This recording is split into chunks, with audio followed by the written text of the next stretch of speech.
Hi everyone, George Christie here with Wine Industry Network. Welcome to another edition of the Win Educational Webinar Series. Now today's webinar is sponsored by Ekos, a business management software to help you save time and resources. Ekos, thank you so much for your support, and it's great to be working with you again.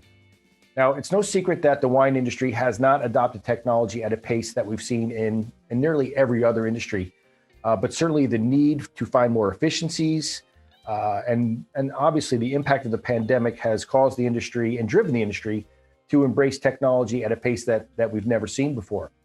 So today's webinar, which is titled State of the Industry, Technology Usage in Wineries, is one I think you're going to find incredibly interesting. Ekos did a fantastic job surveying wineries, not only throughout different regions, but at different production levels to identify what areas that they're adopting technology most quickly, as well as other trends that I have not seen before. So again, I think you're going to love this presentation. Now, as with all of our webinars, our goal is to make sure that these are as interactive as possible. So I want to encourage you to take advantage of the chat feature, submit those questions. The Ekos team is going to be in the room as well, responding to those questions as they're coming in. So please take advantage of the chat function and get those questions in. Next, I'd like to introduce Josh McKinney. Josh is the CEO of Ekos, and he's going to be delivering today's presentation. Welcome, Josh. It's good to see you again. Yeah, you too, George. Appreciate it. So, of course, I had the luxury of being able to check out the deck that you're about to present, and it was really impressive, man. I was especially impressed with some of the insights that you guys were able to gain and some of the trends that you were able to identify. Yeah, we were pretty excited about the results we got back. We didn't really know what to expect, especially whenever we're talking about technology and the wine industry. But the insights, especially in today's world, are pretty interesting. So I'm excited to go through them. Well, it's funny. It's right. Those are two words you rarely use together, right? Technology and the wine industry. But it's certainly, things are changing. Yeah, that's right. Well, I'm going to hand it off to you, Josh. I'm going to let you get to it. I want to thank you and Ekos again for your support and your sponsorship. And good luck. Go get them. Yeah, thanks, George. I appreciate it. Talk to you soon. All righty. Okay, everyone. Like George said, my name is Josh McKinney. I'm the CEO at Ekos. And today we're going to go through the state of the industry, technology usage in wineries. So to kick things off, just to give a little bit of background on us, like I said, my name is Josh McKinney. I'm the CEO here at Ekos, and I'm sure you're asking yourself, what is Ekos? How is it pronounced? I usually get that too. It's not Ekos, it's Ekos. But we're a business management software company. What that means is we handle inventory, production, sales, and accounting. So what we typically see in the wine space is production software. And while we do handle production, we also handle the main parts of a business to be able to run the business effectively, get insights into all areas. And we started about 6 years ago, a little over 6 years ago, in craft beer. Whenever we started, our main focus was craft beer in the United States. And as we've grown over the years, we've had more and more alcoholic beverage companies reach out to us and say, hey, I need help what you're doing with what you're doing in craft beer. I need you to do that with me in either cider and wine and spirits, kombucha, whatever it may be. And so over the years, we've grown into these other industries. Our goal at the end of the day is to share best practices and to be able to give insights back to the business on how to run your business, how to price your products, on all these things. That's our goal at the end of the day, is to make you as a company more efficient so that you don't have to go hire more people to run your business. You can use our software, lean on it for the insights to be able to grow and scale and stay profitable. So what we're going to go over today is we did a survey of a lot of wineries all over the country, and we wanted to see how technology was being used in their business. We wanted to see what their thoughts were on what the outlook was coming up. So you can see the first thing we're going to go over is the methodology that we used, as well as the respondent firmographics. So where they located, the sizes, things like that. The next is the business overview. So what do these companies look like that we're talking about? And what do they see coming up on the horizon in terms of trends that are coming up that are going to shift the winery space as we know it? And then last, we're going to wrap up with technology adoption. So what are your peers using in terms of inventory, accounting, point of sale, DTC? As George and I kind of touched on, we typically don't see technology being a big thing in wineries, but that's starting to change, and especially in today's world. So we want to go through that. And at the end, we'll wrap up with a couple of key takeaways from all the insights that we gathered. So to start off with, methodology, the respondent firmographics. So here's what we did. We sent out an online survey to wineries all over the United States, starting on May 10th. We kept that survey open until June 23rd. It was sent to wineries of all sizes. We had about 300 wineries complete the survey, or at least a portion of it, and those are included in the sample size. So we had about 3% of a response rate. At the bottom here, you can see that after that, we followed up with 8 different wineries of various sizes, various locations, to really dig deeper into the data that we got. So we wanted to see, what's the story behind the numbers? What's the data telling us? And what are we missing when we're looking at this? So you can see we spoke to different owners, finance directors, COOs, CEOs, administrative managers, to really add some color onto these findings. So you can see here from the respondents, on the left, the respondents by winery location, 65% were from California. But what was great is we got a good sampling from wineries all over the country, different states, Oregon, Washington, Michigan, New York, North Carolina, Virginia, Pennsylvania, Ohio, Wisconsin, and then the rest of the states making up that other percentage. On the far right, you can see the sample size of how large these wineries are.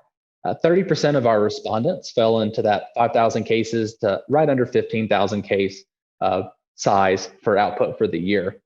Behind that, 20% between 1,000 to 5,000 cases, 18%, 15,000 to 50,000. Had a good number of respondents over that 500K mark as well, and falling into the 50,000K to right below 500, and a small sample size of less than 1,000 cases. So the first thing we're going to jump into, based on all the responses we got, is the business and market conditions and what those look like today. So the first thing that we asked, and I'm sure that this main answer is not a shocker to anyone, but what are the biggest challenges that you as a winery are facing today? You can see here 66% said COVID-19. Shocker, I know. It's affected everything. It's flipped not only the wine industry, but the whole world on its head. So you can see that from these responses, 66% said that COVID-19 was the biggest challenge they had. Right below that at 53% was increasing sales. Below that at 47%, planning for the future, 35% reducing cost, 18% visibility in the business full time, and then 16% managing the business digitally. Now, what's interesting is all these kind of go together, right? That COVID just shoved these to the forefront. Increasing sales is always going to be a big challenge, but in a world where people can't come to the tasting room and get that glass or that bottle of wine directly from you, it makes it harder. It makes it harder to sell and get your product in front of people. So you'll see as we go through these results, everyone has to get creative to be able to sell more. So now what we get into is, based out of those sample sizes, based on those percentages, what is the size of the winery that responded? What does that look like? So you can see over here on the right, large wineries are more concerned about business metrics and utilizing digital tools. So if you go to the second one, the increasing sales, you can see 67% of the less than 5,000 case wineries, they're the main ones that are worried about increasing their sales. COVID-19 impacted everyone. That 5,000K to 50,000K range of production is more concerned than anyone else. And then as you go down, you can kind of see larger wineries, they're more worried about reducing cost, less worried about planning for the future, less worried about getting visibility into the business full time. And you can see on the gaining visibility into the business in real time, the smaller the winery, the less concerned they are. And then you can see, again, for the large wineries, managing the business digitally is very much top of mind. 28% of the respondents focused on that. Next, we wanted to know, what are your strategic initiatives coming up for the next 12 to 18 months? Again, 67% said increasing sales and growing the business. Right below that, 48%, increasing profitability. Next, increasing efficiencies, reducing manual processes. 20% wanted to get better visibility. 19% increasing production capacity, launching new products right below that, the same percentage. So you can kind of see how all these things are falling. Now, what's interesting is if you look at the very bottom, introducing and adopting new technology into your business, 12%. 12% of the respondents said that that was what was coming up for them in the next 12 to 18 months. What's very ironic about that is technology can help with everything that's above this, increasing sales, profitability, and creating efficiencies. And unfortunately, you can't really help with production capacity with software, but maybe one day, right? We can all have far out goals that we want to achieve. But we can see in all these things at the end of the day, and the initiatives are all around growth, about these businesses wanting to grow. If we look at the breakdown, we can see that nearly half of these wineries wanted to increase efficiencies and reduce manual processes. It's especially in today's world with COVID, everyone's had to have layoffs, every type of business, right? Not just wineries. And they've been looking at how can we do just as much as we were before with either the staff that we have or a reduced staff. And that comes with creating efficiencies in the business, getting a better overall picture.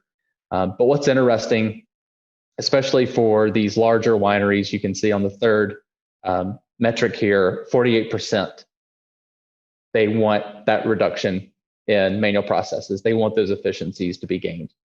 The larger wineries, they're not so worried about increasing production capacity, but you can see those lower than 5,000 cases, they are very focused on wanting to increase their production capacity, coming in at 24% of those responses. Next, what we asked was, what are your sales expectations for the next 12 months? And you can see here on the left, we broke it down by the size and in the cases of production. So the total, 27% of the respondents expect a decrease in sales. 23% are anticipating things staying the same. Overall, 49% said there should be an increase of some sort. Now, what's interesting, if you go down below that to get into the case sizes, the less than 1,000 cases a year, 69% of those respondents expected their sales to increase. And what's interesting is you'll see as we go through one of the main drivers for that, and it's the spoiler alert technology, DTC. As we go down, you can see a lot of these companies are expecting to increase sales, but then on the left, between that 1,000 to really that 50,000 case wineries, they are really expecting for their sales to be decreased over the next 12 months. Now on the far right, you can see we broke it down into location to split that up a little bit just to give some more insights.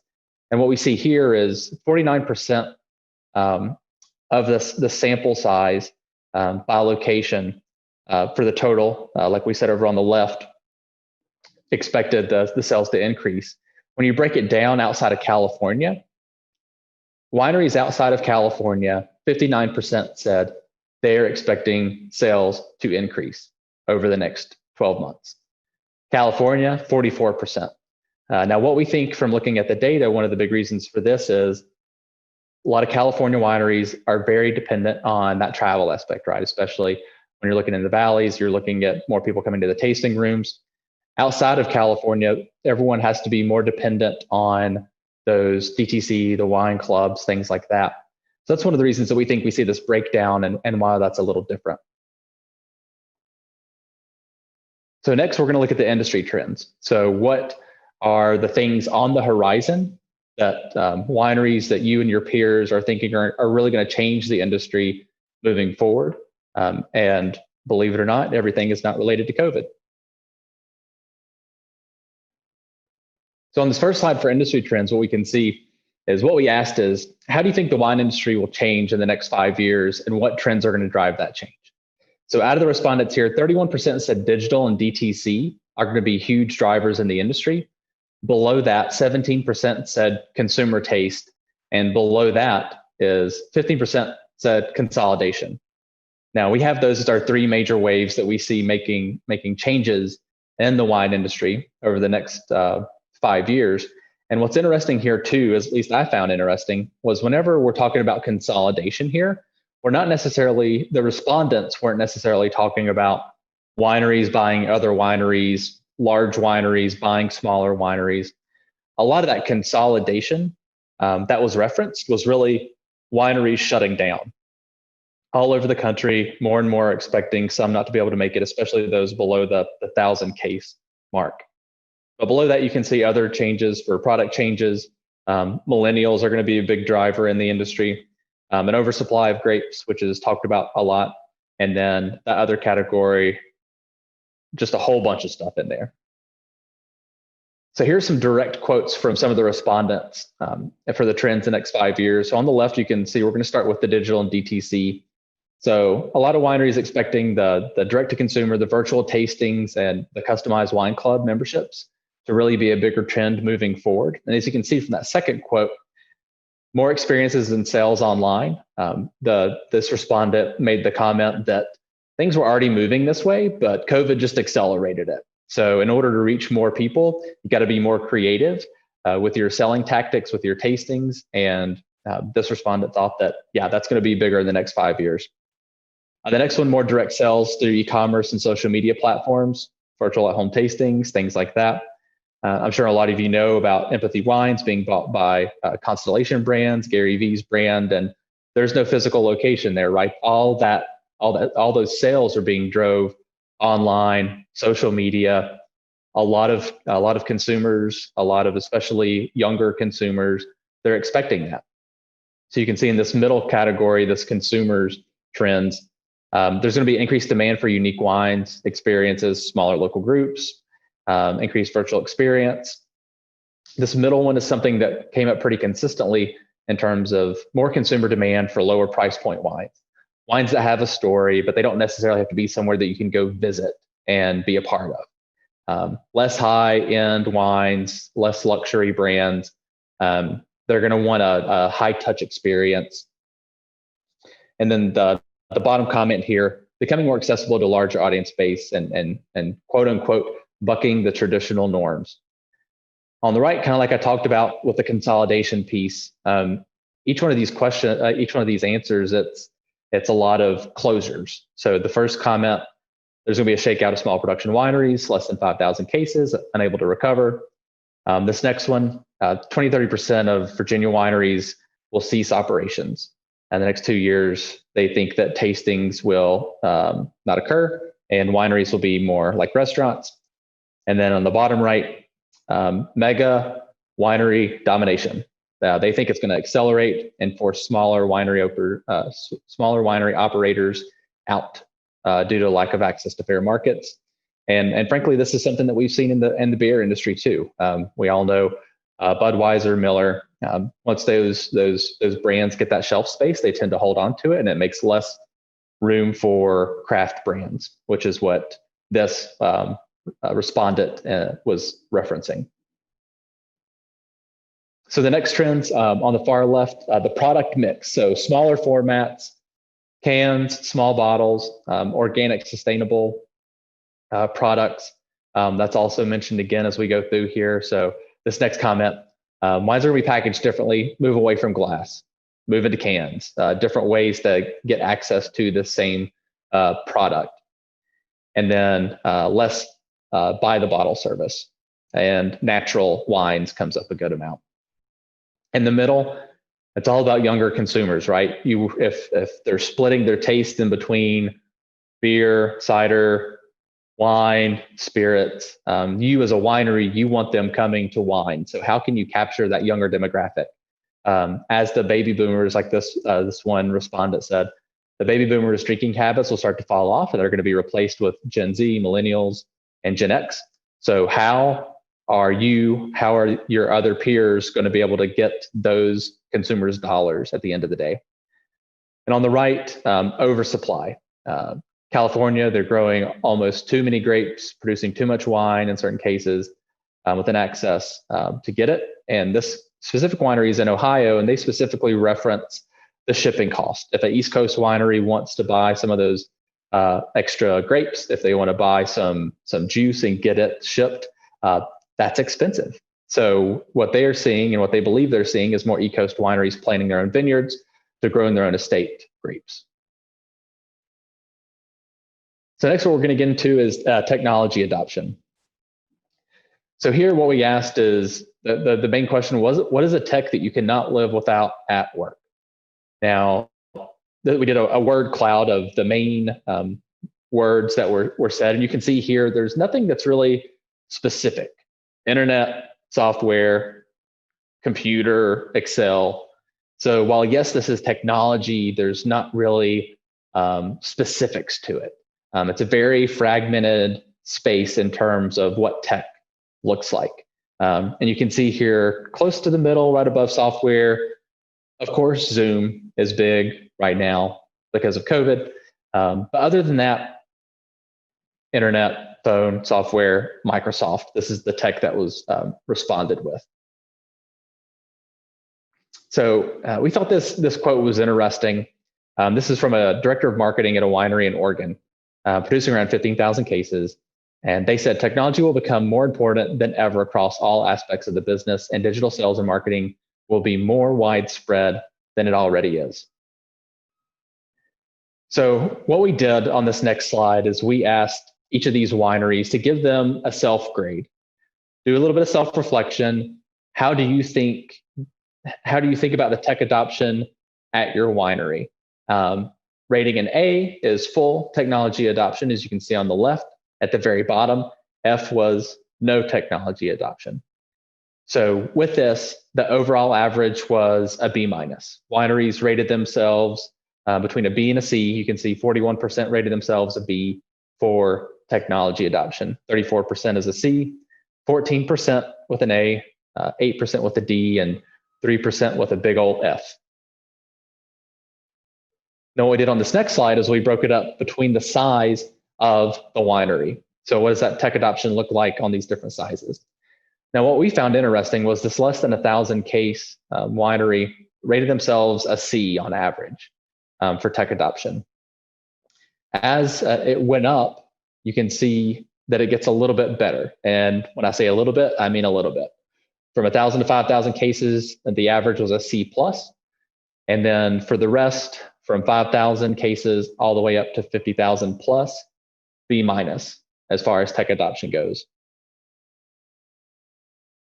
Now, what we're going to do now is go through some of the specifics that we saw in terms of tech adoption and what that looks like. So what are some of these wineries, what are your peers using to manage different aspects of the business? So the first one that we'll touch on is inventory software. So I found this quote from this winemaker at a winery in Ohio very interesting, and I'll call out the specific piece that I thought was interesting. But they said, I rely heavily on Excel to keep track of existing inventory, raw materials, packaging. It'd be nice to have a better database to keep track of our records. For example, a couple of years ago, you may have changed the type of yeast you used, so you need to find something to be able to trace that. It's very hard and frustrating to find something from a few years ago. Now, this is my favorite part of this quote.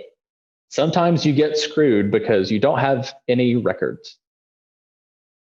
No records.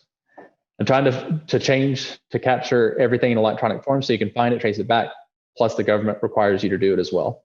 So this is something that's a lot of times overlooked, and it's not just in wine. So let's be clear, it's through all the alcoholic beverage industries. The government, the TTB, they do say in the guidelines that you're supposed to be keeping track of all of your records electronically. Now, what happens is whenever you're not keeping track of them electronically, like this winemaker says, you get screwed because you don't have any records. They may be on pieces of paper strewn throughout the winery, maybe on spreadsheets, different places. But at the end of the day, you can't really get any insights out of those. You can't really grow the business if you're not keeping track of your records, at least in an efficient way and in one place. So what we saw here is for the tech use, for those that use the inventory management software, they were 23% more likely to say that they expected their sales to increase in the next year versus those that do not use a system. So what you see here is for inventory software use on the left, 69% of the respondents said they were using something to keep track of their inventory. 31% of those said that they were not using any software.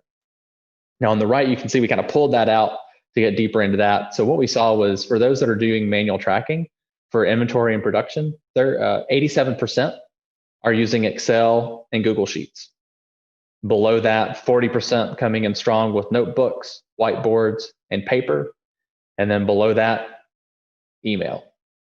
So what we tend to see in a lot of these wineries is I may be keeping track of stuff, maybe keeping track of those records, but it's not really in anything that can actually give me insights and help me grow my business.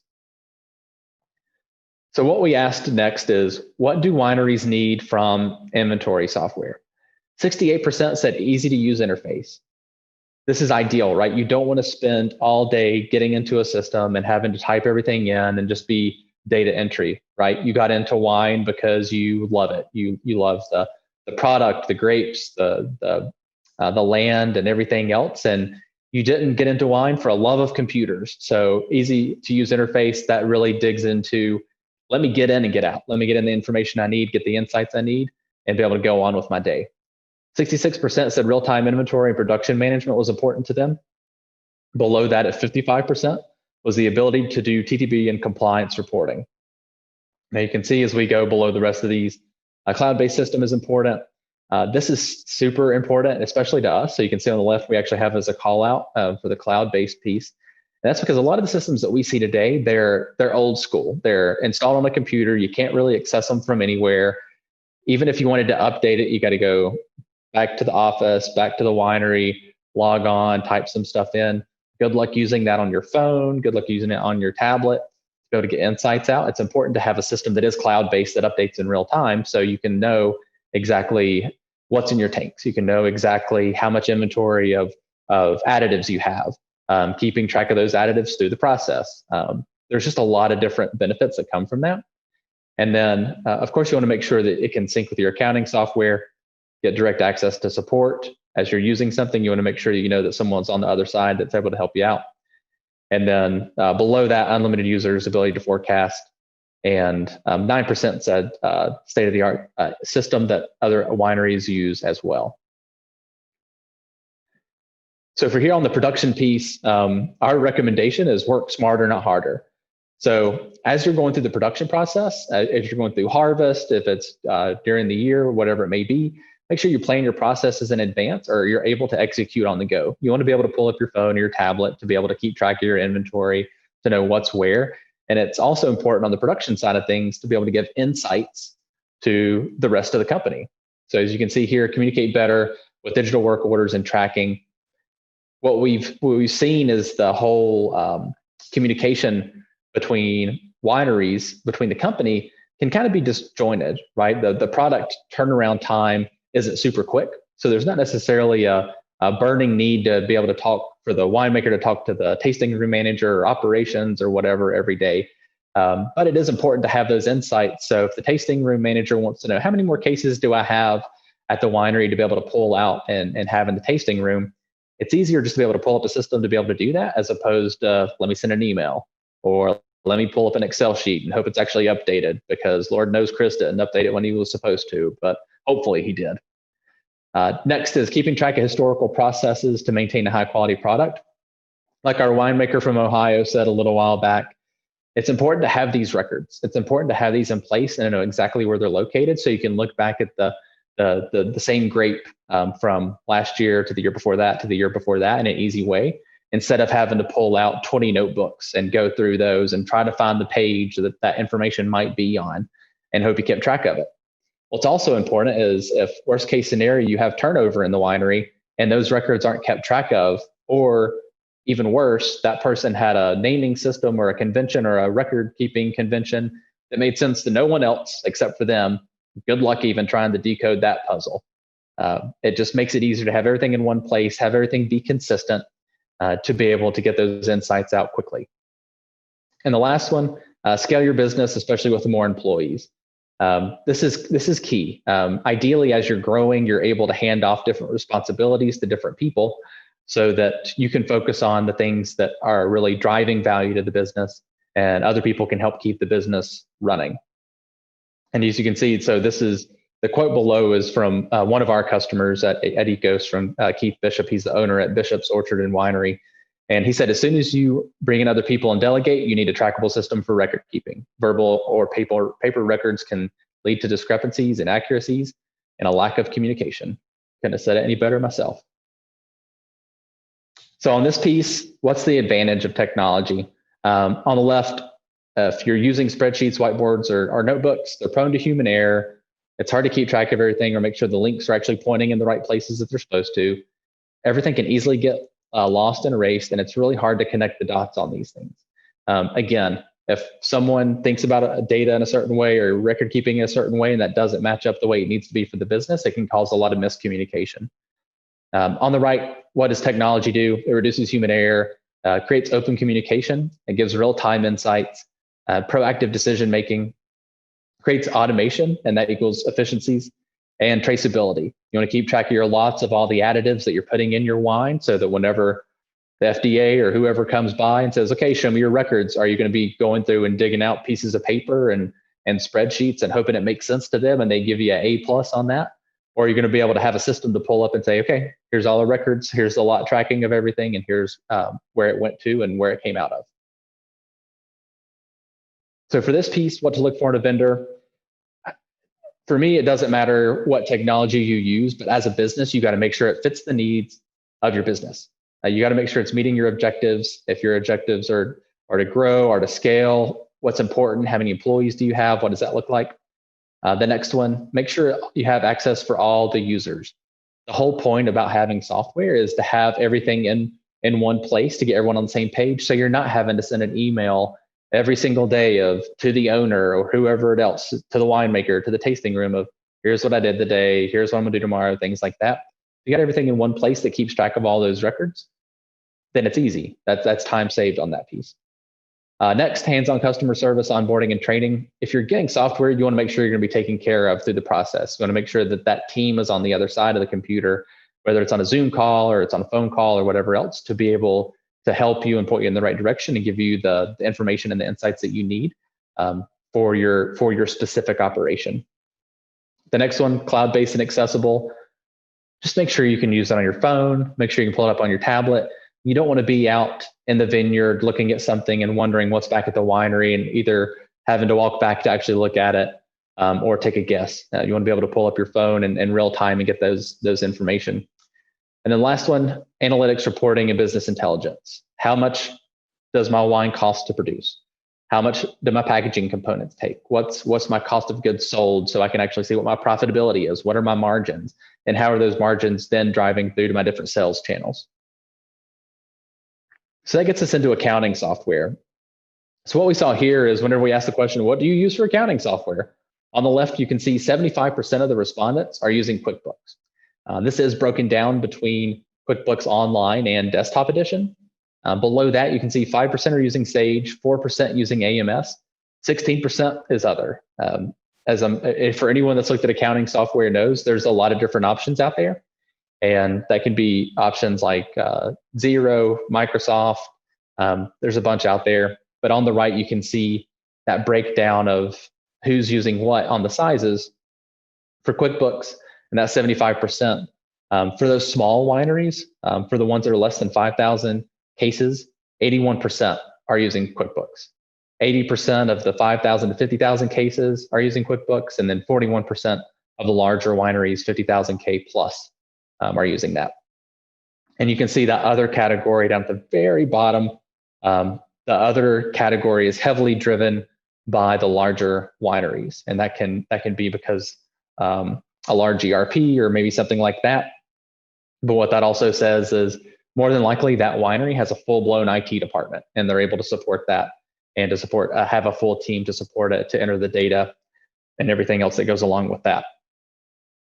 And then you can see at the very bottom, less than 5,000 cases, 9% said they don't even use an accounting software at all. So next, you want to make sure with your accounting systems that you're leveraging integrations. So what you want to happen is you want to make sure in your inventory system, your business management system, that's integrating with the accounting system and you're getting those efficiencies. So the first thing is making sure that when you create an invoice, it automatically depletes inventory, and that's sending a journal entry over to your accounting system, recording the cost on the right place on the chart of accounts. Next, transfer the inventory to tax paid location, making sure that all those steps are being kept track of, and that that's sending journal entries over to record if it's a wholesale sale, if it's a retail account. And the last one is your loss, your spoilage, any product you have to destroy. You want to make sure that that's actually counting it as losses, and those are shown up on the appropriate places on the books. So with an accounting integration, if you're using technology right, you're integrating with your accounting system, you can anticipate saving about 15 to 20 hours per month. The next point reduces double entry and helps you scale, so you're not having to spend so much time on manual processes. Streamlines communication between departments. I've been harping on this the whole time. The next one, able to track true cost of products in real time. And then the last one, collects compliance data for tax reporting. For anyone that's had to do a TTB report, just the sheer data collection of no matter where it's located and pulling all that in, you want to make sure that that process is super easy to go through if you're using technology. So next, for point of sale, we see this in every industry. We asked, which point of sale do you use in your tasting room? You can see the majority, 26% are using Wine Direct, with below that 20% using Square. The majority of the market is using those, and around 10% using VinSuite, 9% Order Report, 6% True Commerce. And you can see there's a number below there. You can see 17% are using Other. Other's a big category. Other, we're talking about 360 Winery, Aloha, BigCommerce, Seller Pass. There's just a lot of different options for point of sale solutions. And you start getting into it, and it's frankly, it can be very overwhelming. But you can see on these insights on the right, Other takes up a massive amount of these. You can see for like VinSuite, they have 29% of the market, and the large wineries that we spoke with. For Square, you can tell that they have 36% of the market for the 5,000 and less cases. So again, a ton of options. No matter what software you use, you got to make sure that you're picking the one that best fits your business. Next, DTC, Tasting Room and Wine Club. So here what we see is the percentage of sales from different channels by the size of a winery. So what we can see on the left is larger wineries are more likely to have a higher portion of sales coming from a third-party distribution system. You can see on the second category over third-party distribution, for the 5,000 cases and above, 70% of their sales were coming through distribution. Now, what's not shocking in this is the smaller the winery, the less they're dependent on distribution. And we see that all the time, right? That's why that DTC, online sales, wine clubs are so important, because more than likely as a small winery, we're not going to be able to get our product on the shelves as much as we would want to. Is that even the consumer that we're going after? Do we want the people that are going to come to us and do the tastings and get the experience? Or are we just going to have an online presence, and that's how we're going to get our product in people's hands? And like I just said on the left, smaller wineries depend on the DTC significantly more. Some are doing self-distribution, not a whole lot. Tasting room, huge for the smallest, for the less than 1,000 case wineries. The tasting room, you can see that those trends go down. The larger wineries are less dependent on that. Wine Club has a pretty good mix, coming in heavy though between that 1,000 case to 50,000 case wineries.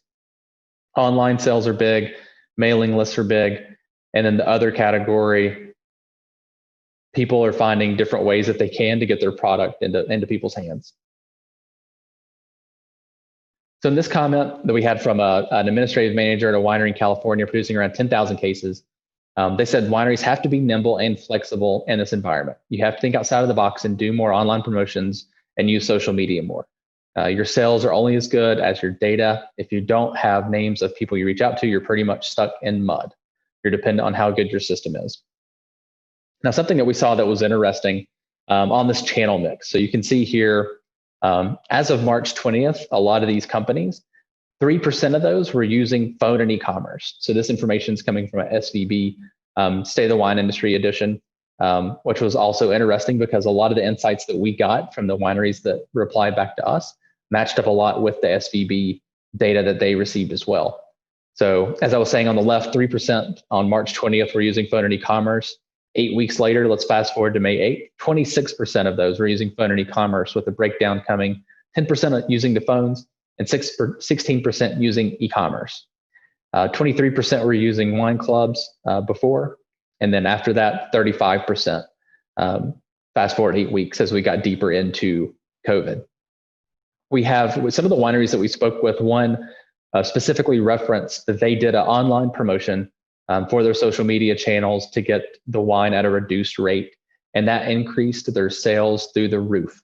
It was bigger than they thought it would be, just by offering that one-time deeper discount promotion on their product. So that's a good way to think about this. As you're mixing up your sales channels, you're using different technology to get your product in people's hands. Promotions, one-off deals, things like that. It's not a bad idea to drive more eyes on your product and drive more cash in your pockets, because people are incentivized to get your product over someone else's. So what we see here is new buyers really drove e-commerce.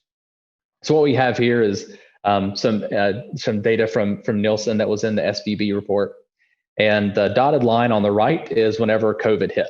So if you're looking at the graph and the dollars that were earned and the buyers that came through as well, this spike that's a little bit before the dotted line, that's the holidays, Thanksgiving and Christmas. Online sales, e-commerce had big jumps then, as they typically do each year. But then you can see as things started to shut down across the country, people went online and they're trying to find any way they can to get a product to their house. Either, like this says, click and collect, which is buying online and swinging by the winery and picking it up, or home delivery. We saw that pick up a lot as well. So one thing that we saw, we dug into consumer behavior a little bit.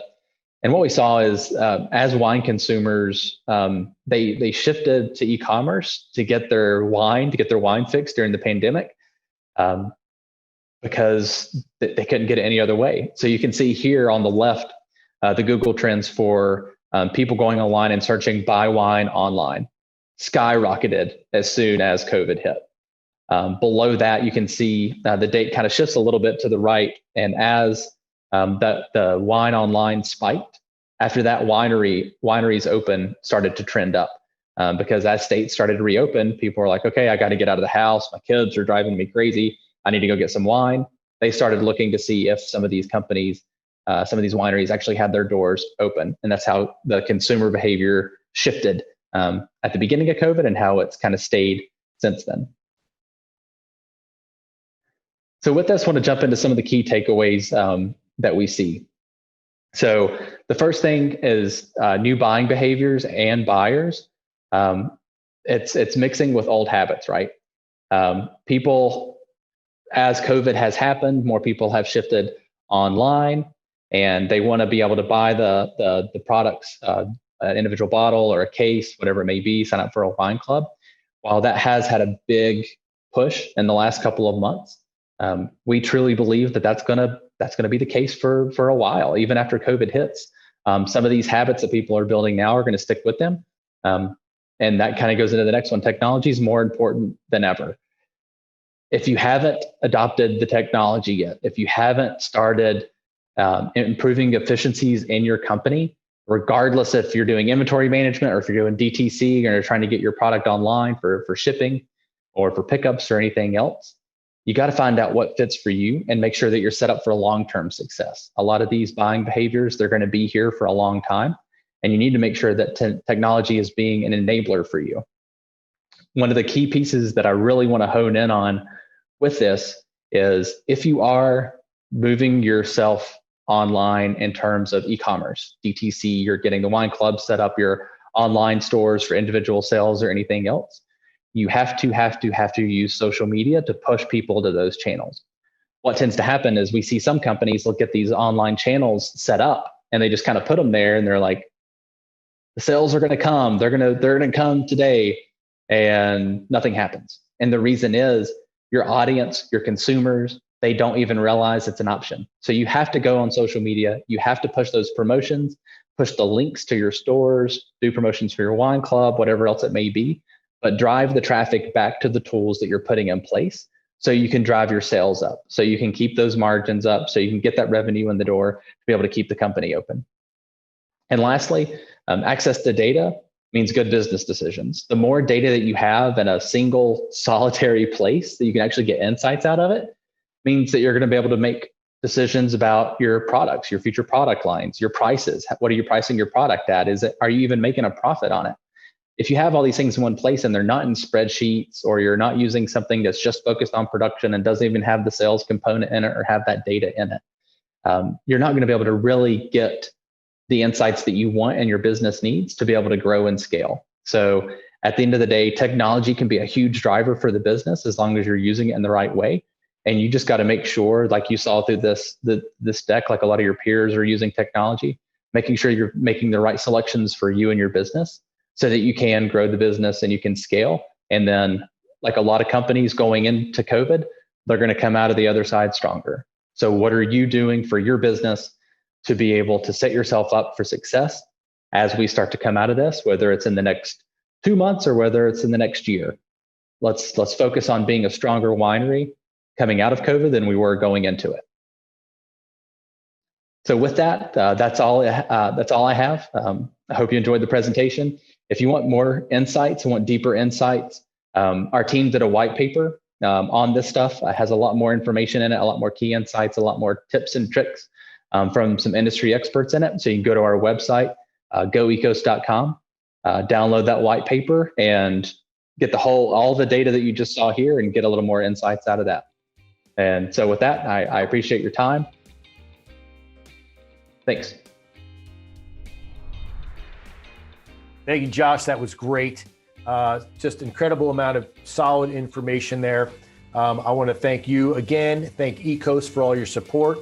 I want to thank everyone in our audience for spending some time with us and participating in another one of our WIN educational webinars. And just as a reminder, you're going to be getting an email from us. They'll have a link so you can watch the replay.